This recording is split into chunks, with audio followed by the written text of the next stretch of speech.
Vous écoutez le podcast La Belle Image avec Bernard Missa, auteur-photographe, mais aussi explorateur des moyens techniques et graphiques qui vous donne des astuces pour mieux photographier. Épisode numéro 275.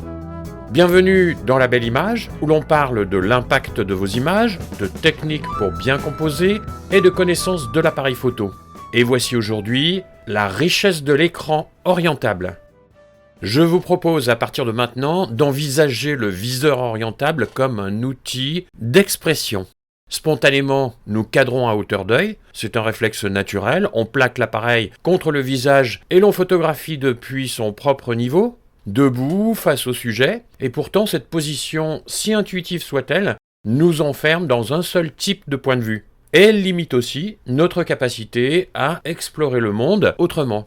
L'écran ou le viseur orientable bouleverse cette habitude en permettant de cadrer depuis des angles au ras du sol, en haut à bout de bras ou des angles latéraux en angle, sans avoir à faire d'efforts physiques trop contraignants ou même parfois impossibles. Cet accessoire libère littéralement le corps du photographe. Et comme vous le savez, le cadre est l'un des moyens spécifiques d'expression en photo. Plus besoin de se tordre pour photographier au ras du sol ou de lever l'appareil à bout de bras à l'aveugle, l'image reste visible et composable à tout moment, le cadre mobile suit les intentions du regard, on change de mode de pensée et ce n'est plus le corps qui dicte la prise de vue, mais ce que l'on voit clairement dans l'écran que l'on aura orienté. L'intérêt graphique que l'on en retire dépasse la seule question du confort. L'usage du viseur orientable incite à adopter une posture plus active et inventive face à un sujet. Il oblige à interroger la place de l'appareil et la place qui sera celle du spectateur. Grâce à ce cadre mobile, il ne s'agit plus seulement de documenter ce que l'on voit, mais en étant plus libre, de changer de point de vue, de traduire ce que l'on ressent en inventant un point de vue plus expressif. Le cadre, je le rappelle encore, est un des 6 moyens d'expression spécifiques de la photo. Et il faut s'en servir dès qu'on peut le faire. Le photographe devient, dans ce cas, en inventant des points de vue, comme un chorégraphe de sa propre perception. Cette logique peut même rappeler certains gestes de la peinture moderne. Si l'on se réfère aux peintures de l'artiste autrichien Egon Schiele, par exemple, on s'aperçoit sous cet aspect qu'il utilisait des perspectives assez audacieuses, des cadrages obliques, des corps vus en contre-plongée ou tronqués de manière parfois un peu brutale. Et chez ce peintre, l'angle de vue est toujours signifiant. Il exprime une tension comme un trouble, parfois un déséquilibre. Loin d'une représentation neutre, ces cadrages deviennent des prises de position visuelles. Et évidemment, c'est un moyen très utilisé par les photographes, mais aussi par le cinéma. Par exemple, photographier en contre-plongée donne de la force au sujet et on modifie la stature. Je pense à une peinture de Philippe de Champaigne du début du XVIIe siècle qui représente un portrait en pied de Louis XIII dont le point de vue se situe un peu en dessous de la pointe des pieds.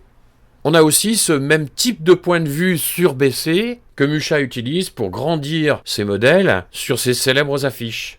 Un angle haut en plongée va au contraire aplatir, écraser, déstabiliser les repères, et l'appareil devient alors un prolongement d'un œil sensible. Il n'enregistre pas, il interprète. C'est tout l'intérêt du viseur orientable. Il permet de décaler le regard, d'imaginer des points de vue que notre corps seul ne nous offrirait pas spontanément. Et cela a une importance cruciale, beaucoup plus forte que ce que l'on pourrait penser au départ. Dans une démarche interprétative, d'expression, cette mobilité du cadre que l'on utilise devient comme un langage. On peut explorer des compositions plus audacieuses, briser la symétrie, isoler des lignes de force inattendues, couper plus facilement dans les formes, et on peut poser l'appareil au niveau du sol, par exemple pour s'approcher d'un reflet dans une flaque d'eau, ou surélever le boîtier pour inclure un horizon lointain, se glisser dans un recoin étroit pour cadrer en plongée ou en angle, et l'on transforme ainsi l'espace à mesure que le cadre se déplace. C'est en l'expérimentant qu'on se rend compte de ces effets. Changer l'orientation du point de vue, c'est aussi une manière d'apprendre à ralentir dans l'observation de ce que l'on voit. Le viseur orientable invite à composer avec attention, à explorer différentes options avant de déclencher. On devient plus attentif à ce qui se joue dans l'image, les lignes, les plans, les masses, les tensions internes qui s'organisent ou disparaissent au fur et à mesure que l'on déplace le cadre. Rappelez-vous, c'est un langage muet, donc discret, mais qui parle aux sensations et par enchaînement aux émotions. Cette pratique encourage un regard plus conscient, plus ouvert aux accidents heureux, aux fins détails que seul un cadrage, peut-être décentré, va pouvoir révéler. Et enfin, lorsque l'on cherche à développer une écriture visuelle personnelle, l'usage du viseur orientable va permettre plus de mouvement et ouvrir l'esprit sur un univers différent. Il aide à sortir des conventions de façon parfois surprenante et il aide à interroger ses automatismes, à donner corps à une vision intime. La photo n'est plus seulement la reproduction du visible, mais elle devient une mise en forme d'une expérience du monde, sensible, plus libre et plus personnelle.